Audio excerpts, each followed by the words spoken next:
Tired of losing track of Woocommerce orders in a sea of emails and spreadsheets?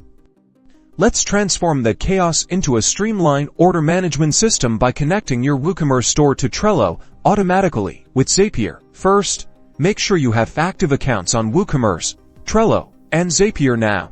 Head over to Zapier and click on Create Zap.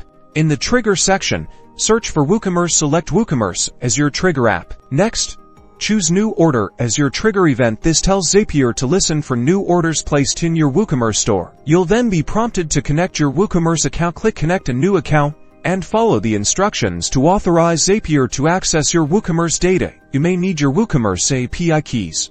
Once connected, Zapier will ask you to test the trigger. Click Test Trigger to pull in a recent order from your store and confirm the connection is working correctly. Now, for the action step, search for Trello. Select Trello as your action app.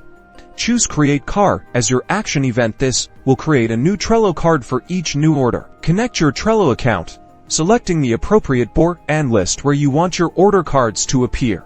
Here comes the fun part.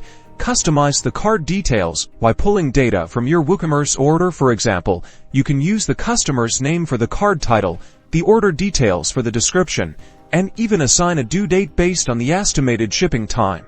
Once you've customized your card, click Test Action to send a test card to your Trello board and see how it looks. If everything looks good, give your Zap a name and toggle the switch to turn it on. Congratulations, you've now automated your Woocommerce order tracking with Trello. As new orders come in, Trello cards will be created automatically, helping you stay organized and on top of your e-commerce game. #ECOMMERC automation #project management.